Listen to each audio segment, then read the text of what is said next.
성령님 좋은 아침입니다. 이 시간 성령님을 초청합니다. 오늘도 내 안에 오셔서 하나님을 기쁘시게 드릴 것을 소원하게 해주세요. 오늘 말씀을 통해 구체적으로 무엇을 해야 할지를 깨닫게 해주세요. 깨달은 것을 삶 속에서 실천할 수 있도록 도와주세요. 아멘. 오늘 함께 나누실 하나님 말씀은 출애굽기 21장 28절에서 36절까지 말씀입니다. 소가 남자나 여자를 받아서 죽이면 그 소는 반드시 돌로 쳐서 죽일 것이요 그 고기는 먹지 말 것이며 임자는 흉부를 면하려니와 소가 본래 받는 버릇이 있고 그 임자는 그로 말미암아 경고를 받았으되 단속하지 아니하여 남녀를 막론하고 받아 죽이면 그 소는 돌로 쳐 죽일 것이고 임자도 죽일 것이며 만일 그에게 속죄금을 부과하면 무릇 그 명령한 것을 생명의 대가로 낼 것이요 아들을 받든지 딸을 받든지 이 법규대로 그 임자에게 행할 것이며 소가 만일 남종이나 여종을 받으면 소임자가 은 30세겔을 그의 상전에게 줄 것이요 소는 돌로 쳐서 죽일지니라. 사람이 구덩이를 열어두거나 구덩이를 파고 덮지 아니하므로 소나 나귀가 거기에 빠지면 그 구덩이 주인이 잘 보상하여 짐승의 임자에게 돈을 줄 것이요 죽은 것은 그가 차지할 것이니라. 이 사람의 소가 저 사람의 손을 받아 죽이면 살아있는 소를 팔아 그 값을 반으로 나누고 또한 죽은 것도 반으로 나누려니와 그 소가 본래 받는 버릇이 있는 줄 알고도 그 임자가 단속하지 아니하였으면 그는 소로 소를 갚을 것이요 죽은 것은 그가 차지할지니라. 하나님은 시내산에 강림하셔서 십계명을 전하셨고 또 모세가 백성과 하나님 사이에서 그것을 풀어 설명합니다. 우선 종교에 관한 율례를 다퉜고 또 노예법, 여종 및 사형집행에 관한 법 등을 말합니다. 특히 오늘 말씀은 사람을 해친 짐승을 어떻게 다뤄야 하는지 그리고 가축이 입은 피해를 어떻게 보상할 것인지에 관한 내용입니다.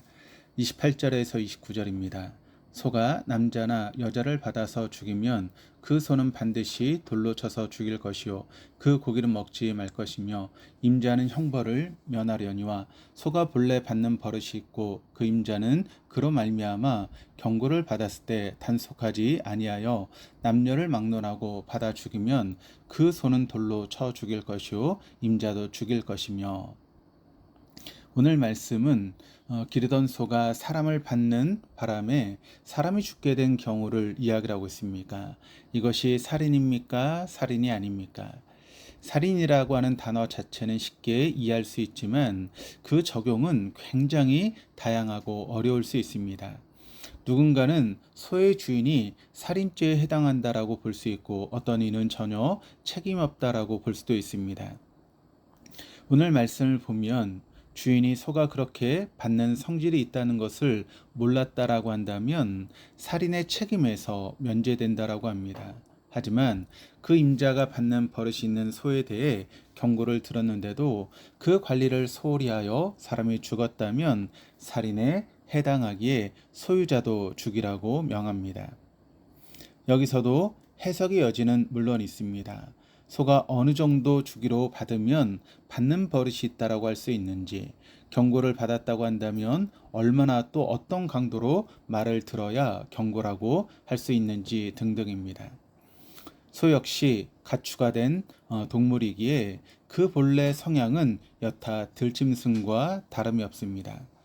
보통 소를 순한 짐승으로 생각하는데 천성이 그렇다기보다는 인간의 꾀에 길들여진 것이라고 합니다. 그래서 송아지가 어느 정도 자라 힘이 생기면 사람의 힘으로 통제가 안 되므로 코를 뚫어서 고삐를 채우는 것입니다. 그럼에도 불구하고 힘이 세고 성질이 거칠어서 고삐만 놓아주면 사람을 들이받는 소도 있는데 이런 소를 우리말로는 부사리라고 표현한다고 합니다. 만약 소가 그런 조짐을 전혀 보이지 않고 사람을 받아 죽였을 때는 돌로 쳐서 소를 죽이고 그 고기도 취하지 못하게 합니다. 이는 하나님이 노아에게 주신 말씀을 반영했는데 창세기 9장 5절에서 6절을 세번역이 이렇게 번역합니다. 생명 있는 피를 흘리게 하는 자는 내가 반드시 보복하겠다. 그것이 짐승이면 어떤 짐승이든지 그것에게도 보복하겠다. 사람이 같은 사람의 피를 흘리게 하면 그에게도 보복하겠다. 사람은 하나님의 형상대로 지음을 받았으니 누구든지 사람을 죽인 자는 죽임을 당할 것이다. 짐승이 하나님의 형상인 사람의 피를 흘리게 했다면 역시 보복을 받아 죽어야 마땅했습니다. 게다가 사람이 모든 생물을 다스리도록 하신 하나님의 창조 질서를 거스르고 깨뜨린 것이기에 신성 모독에 부합하는 투석형으로 죽이고 저주받은 동물로 간주하여 먹지 않았습니다. 이때 주인은 재산상 상당한 손해를 입게 됩니다. 그런데 소가 받는 성질이 있음을 주인이 알았다면 그 주인은 더욱 큰 책임을 지게 됩니다. 모든 생물을 다스리라고 하는 창조의 명령을 준수하지 못했음과 더불어 하나님의 형상인 다른 사람의 생명을 존중하는 태도를 지키지 못했기 때문입니다. 따라서 그 대가로 소뿐 아니라 자신의 생명도 내어 놓아야만 했습니다. 30절에서 32절입니다. 만일 그에게 속죄금을 부과하면 무릇 그 명령한 것을 생명의 대가로 낼 것이요 아들을 받든지 딸을 받든지 이 법규대로 그 임자에게 행할 것이며 소가 만일 남종이나 여조를 받으면 소 임자가 은 30세겔을 그의 상전에게 줄 것이요 소는 돌로 쳐서 죽일지니라. 그렇지만 고의적으로 자기 손으로 사람을 죽인 것과는 분명 차이가 있기에 속죄금을 내서 생명의 대가를 치를 수 있는 기회가 주어집니다. 속죄금이란 사람의 목숨을 구하기 위해서 대신 지불하는 돈인데 이 단어에 해당되는 시브리어는 덮다, 가리다라고 하는 뜻으로서 죄를 덮어주는 것이라는 의미가 있습니다. 또한 생명의 대가라고 할 때 사용한 대가라고 하는 단어 역시 속전 또는 속량을 가리킵니다. 즉 죽음에 대해서 반드시 그 생명의 손실에 해당되는 대가를 치러야 한다는 사실을 보여주고 있는 것입니다. 특별히 세번역 성경은 30절을 이렇게 번역합니다. 피해자 가족이 원하면 소임자를 처형하는 대신에 그에게 배상금을 물릴 수 있다. 그때 그 배상금 액수는 재판관이 정한다. 소임자를 처형하지 않는 유일한 근거는 그 피해자 가족이 소의 주인을 죽이지 원하지 않기 때문입니다. 이런 사실 역시 오히려 과거에 법에 대한 감수성이 더 뛰어났다라고 하는 것을 깨닫게 합니다. 현대에는 사적 복수 내지 손해배상이 모두 공적인 형벌 제도에 흡수되면서 오히려 피해자의 권리가 침해되는 현상도 나타납니다. 하지만 오늘 말씀을 보면 그 가해자의 처형을 결정할 수 있는 권리는 피해자의 가족에게 그리고 그 배상금은 재판관에게 지정함으로써 균형을 절묘하게 이루고 있음을 확인합니다. 또한 희생이 된 사람이 어린아이일 경우에도 동일한 법규를 적용했으며 다만 소가 남종이나 여종을 받으면 은 30세겔을 물고 소 역시 돌로 쳐 죽이도록 했습니다. 이는 어린아이나 종 역시 하나님에게서 나온 동일한 생명의 권리를 누리고 있기에 그 피에 대한 대가가 요구된다는 사실을 반영합니다. 즉 피를 불러온 죽음에 대해서 반드시 구원의 근거로 동물이긴 하지만 피의 대가가 필요하고 일정량의 속죄금이 필요하다라고 하는 것입니다. 누군가를 구원하기 위해서는 그 구원에 해당되는 대가가 반드시 있어야만 합니다. 가축이 사람에게 상해를 입힐 경우를 다룬 후 인간이 가축에게 해를 입히고 동물끼리 서로 해를 입혔을 경우를 다룹니다. 33절에서 마지막 36절까지입니다. 사람이 구덩이를 열어두거나 구덩이를 파고 덮지 아니하므로 소나 나귀가 거기에 빠지면 그 구덩이 주인이 잘 보상하여 짐승의 임자에게 돈을 줄 것이요 죽은 것은 그가 차지할 것이니라. 이 사람의 소가 저 사람의 소를 받아 죽이면 살아있는 소를 팔아 그 값을 반으로 나누고 또한 죽은 것도 반으로 나누려니와 그 소가 본래 받는 버릇이 있는 줄 알고도 그 임자가 단속하지 아니하였으면 그는 서로 소를 갚을 것이요 죽은 것은 그가 차지할지니라. 구덩이라고 하는 단어는 보통 수조나 우물을 뜻하는 것으로 봅니다. 따라서 유목생활하는 현 세대에 대한 법규라기보다는 이후 가나안 세대에게 주는 미래적인 선포라고 볼 수 있겠습니다. 물이 귀한 지역에서 구덩이는 소중한 자원이지만 짐승이나 사람에게 위험 요소가 될 수 있었습니다. 따라서 주인은 돌로 덮어 사고를 방지해야만 했습니다. 따라서 관리를 소홀히 하여 소나 나귀가 빠지면 잘 보상해야만 했습니다. 또 소가 소를 받았을 때 역시 미리 인지했는지 여부에 따라 그 배상이 달라지게 했습니다.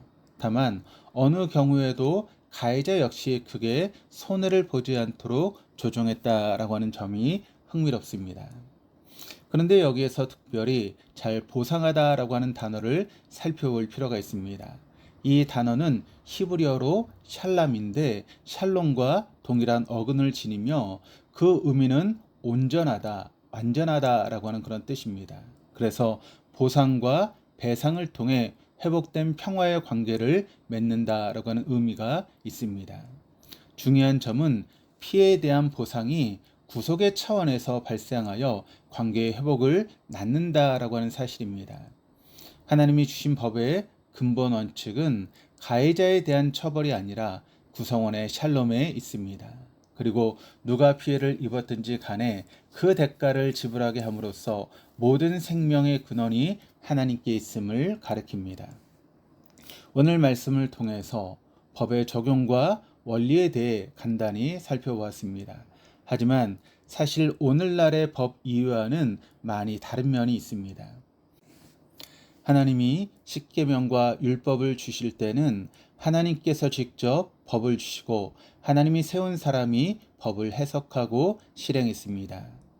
이에 비해 현대는 법을 만드는 입법부, 법을 집행하는 행정부, 법을 해석하고 적용하는 사법부 모두 국가기관으로 이루어져 있습니다. 국가는 그나마 신뢰할 대상이지만 얼마든지 법을 악용하거나 오남용할 수 있습니다. 국가기관을 상대로 소송을 벌인다면 정말 쉽지 않은 싸움이라는 사실을 우리는 잘 알고 있습니다. 그럼에도 불구하고 로마서 13장 1절은 각 사람은 위에 있는 권세들에게 복종하라. 권세는 하나님으로부터 나지 않음이 없나니 모든 권세는 다 하나님께서 정하신 바라고 말씀하셨고, 또 10절에서는 사랑은 이웃에게 악을 행하지 아니하나니 그러므로 사랑은 율법의 완성이다라고 선포하십니다. 비록 우리가 지금 가지고 있는 법은 사랑하라고 감히 말하지 못하지만 우리는 그 안에서 사랑하라고 하는 하나님 명령을 발견하고 실천할 수 있습니다. 그러면서 그 괴리 가운데 영원히 다스리실 예수 그리스도를 고대하며 살아가는 것입니다. 기도하시겠습니다. 하나님 아버지 감사합니다. 우리에게 십계명을 주시고 언약 관계를 맺어 주시며 말씀을 따라 살아갈 수 있도록 신실하게 보살펴 주시니 감사합니다. 우리가 부주의하여 공동체에게 피해를 가한 일이 없게 하시고 어떻게든 손을 내밀고 사랑한 일에 힘쓸 수 있도록 도와주옵소서. 감사드리며 예수 그리스도 이름으로 기도합니다. 아멘.